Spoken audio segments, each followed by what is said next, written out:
हाँ दाऊ, कुछ समय से ऐसा हो रहा है। मैंने रोकने का प्रयत्न किया, किंतु द्वारकावासी बार बार अधर्म की ओर बह जाते हैं। नदी जब झरना बनती है तो उसकी गति और बढ़ जाती है।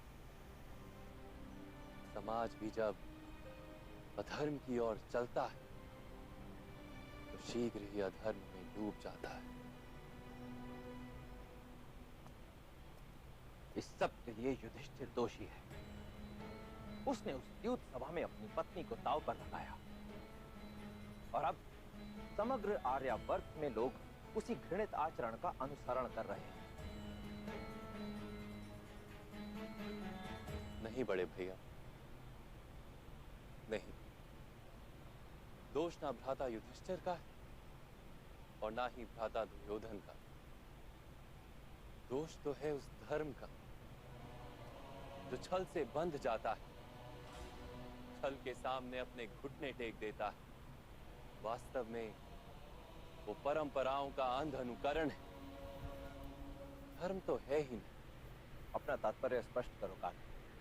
मनुष्य जब अपने प्रण और प्रतिज्ञा पर अड़िग रहे तो वो उत्तम है ज्येष्ठ, किंतु क्या प्रत्येक परिस्थिति में अड़िग रहना उचित है?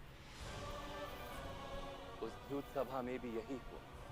महामहिम भीष्म, गुरु द्रोण, महाज्ञानी विदुर और ज्येष्ठ भ्राता श्री युधिष्ठिर सब अपने अपने प्रण से बंधे रहे,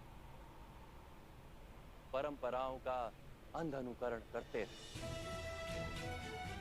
अपने प्रण, अपनी प्रतिज्ञा का पालन करना ही उन्होंने धर्म माना। यदि किसी एक ने भी अपना प्रण, अपनी प्रतिज्ञा तोड़ी होती, द्रौपदी के साथ इतना बड़ा अन्याय कभी नहीं होता। तुम्हारे कहने का अर्थ क्या है कान्हा? क्या प्रतिज्ञा पालन उचित नहीं? धर्म एक वृक्ष है ज्येष्ठ, प्रण और प्रतिज्ञा उसकी शाखाएं और वृक्ष की जड़ है करुणा। शाखाओं का महत्व अवश्य है, किंतु जड़ जितना नहीं। यदि किसी की पीड़ा को रोकने के लिए प्रण तोड़ना भी पड़े तो वो उचित है, किंतु इस समय खंड में करुणा का नाश हो गया है समस्त आर्यावर्त में, समस्त जगत में।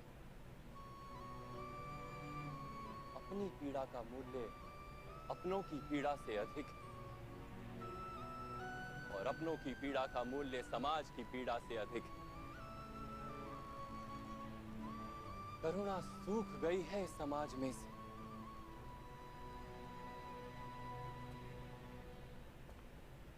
जब करुणा नहीं होती समाज में तो लोग एक दूसरे से बंधते नहीं हैं ज्येष्ठ,